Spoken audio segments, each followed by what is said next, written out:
अश्विन के सैकड़े के बाद गेंदबाजी में बुमराह ने लगाया चौका। टेस्ट के दूसरे दिन की खेल समाप्ति के बाद भारत गा रहा मौका मौका। तो पाकिस्तान को पीट भारत आया बांग्लादेश भारत के प्रदर्शन को देखकर है हक्का बक्का। तो क्या ये टेस्ट भारत के नाम हो गया पक्का? जी हाँ, इसी पर आज चर्चा करूंगा और आपको दूसरे दिन का पूरा हाल भी बताऊंगा। लेकिन पहले बता दूं कि आप देख रहे हैं न्यूज बाइस्कोप और मैं हूं राकेश रंजन। भारत और बांग्लादेश के बीच test match MA Chidambaram stadium में खेला जा रहा है और आज उसका दूसरा दिन था और दूसरे दिन के बाद भारत ड्राइविंग सीट पर है। हालांकि दूसरे दिन की अगर हम बात करें तो पिच जो है वो बल्लेबाजी के लिए बहुत अच्छी थी। तो पिच गुड थी लेकिन बैटिंग जो है वो पुअर हुई और बॉलिंग फाइन। तो बॉलिंग जबरदस्त रही आज दोनों ही टीम की तरफ से।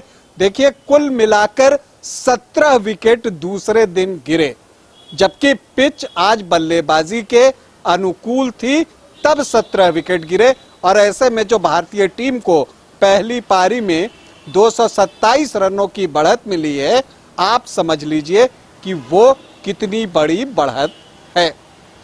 आज की अगर हम बात करें तो दोनों पारी में भारत के 7 विकेट गिरे तो बांग्लादेश के 10 विकेट गिरे। हालांकि अगर हम दूसरे दिन जब खेल शुरू हुआ वहां से अगर शुरू करें तो भारत का स्कोर 339 रन था। 6 विकेट के नुकसान पर जडेजा के शतक का इंतजार था, लेकिन जडेजा अपने स्कोर में कोई इजाफा नहीं कर सके और 86 रन बनाकर पवेलियन लौट गए।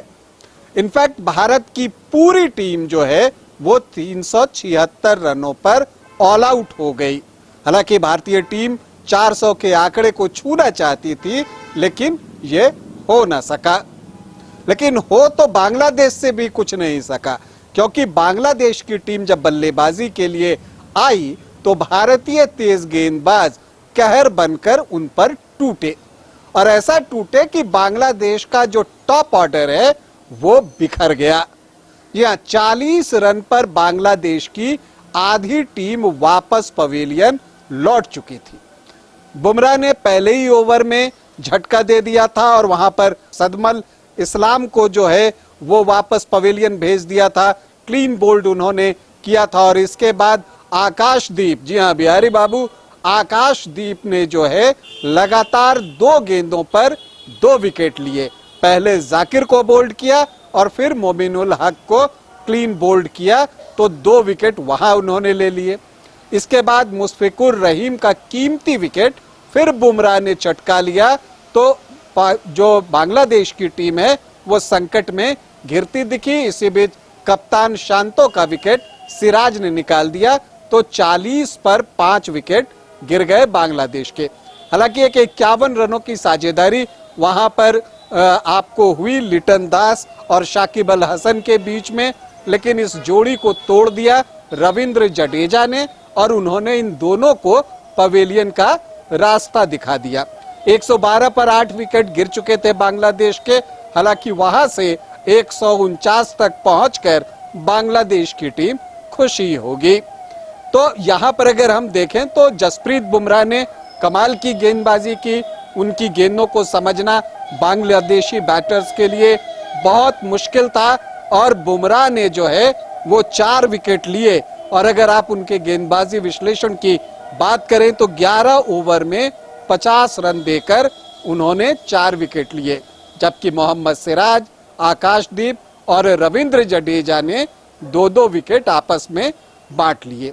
149 पर बांग्लादेश की टीम ऑल आउट हुई, मतलब कि भारत को जो बढ़त है वो मिल गई 227 रनों की। हालांकि भारत की जो दूसरी पारी शुरू हुई तो वो भी उसकी शुरुआत अच्छी नहीं रही और जब टीम का स्कोर 15 रन था तो कप्तान रोहित शर्मा एक बार फिर जल्दी आउट होकर वापस पवेलियन लौट गए। दरअसल टेस्ट क्रिकेट में बांग्लादेश के खिलाफ रोहित का प्रदर्शन बहुत ही अच्छा नहीं रहा है, बल्कि खराब आप कह सकते हैं।